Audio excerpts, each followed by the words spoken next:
Le succès aime le silence. Pas parce que c'est secret ou mystérieux, mais parce qu'il faut du temps et de l'espace pour grandir. Le succès, comme une graine, commence tranquillement sous la terre. Il ne se présente pas au monde, il ne demande ni attention ni validation. Il travaille simplement, de façon constante et silencieuse, jusqu'au jour où il émerge, grand et fort, pour que tout le monde le voie. Et pourtant, beaucoup d'entre nous ressentent le besoin de dire au monde ce que nous faisons, ce que nous prévoyons et comment nous allons y arriver. Pourquoi ?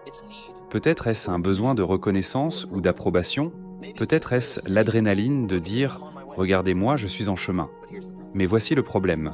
Plus vous parlez de vos projets, moins vous avez d'énergie pour réellement les exécuter. C'est un paradoxe étrange, n'est-ce pas ? Partager trop peut drainer l'élan même dont vous avez besoin pour réussir. Au cours de mes années dans le business et le développement personnel, j'ai vu cela se produire encore et encore. Des personnes avec des idées grandioses et des ambitions nobles, des idées qui balaient qui pourraient de changer leur vie, se dissuadent elles-mêmes de réaliser ce qu'elles avaient prévu. Comment ? En racontant leurs plans à trop de gens trop tôt.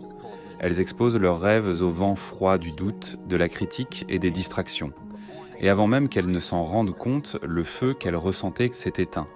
Alors aujourd'hui, je veux vous partager la philosophie de garder vos plans près de votre cœur, non par secret, mais par sagesse.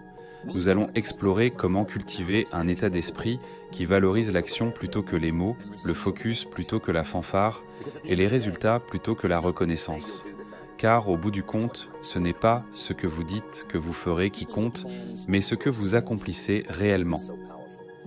Garder vos plans pour vous peut être extrêmement puissant. Il existe une relation subtile entre l'intention et l'action. Réfléchissez-y. Chaque fois que vous partagez vos intentions, vos objectifs, vos rêves ou vos plans avec les autres, vous libérez un peu de cette énergie. Vous donnez une partie de l'étincelle qui alimente vos actions. Et dans de nombreux cas, cette étincelle est mieux préservée et entretenue dans le calme de votre esprit.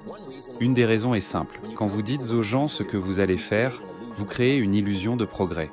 Vous dites « je vais démarrer une nouvelle entreprise » ou « je vais perdre 10 kilos ». Et les gens autour de vous acquiescent, sourient, peut-être même applaudissent en signe d'encouragement. Cela fait du bien, n'est-ce pas ?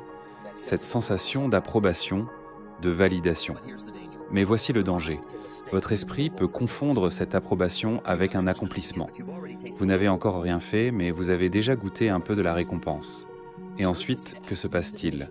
L'urgence d'agir diminue, l'étincelle s'affaiblit, et le rêve, qui semblait autrefois si vif et plein de possibilités, commence à ressembler à quelque chose que vous avez déjà accompli dans votre esprit.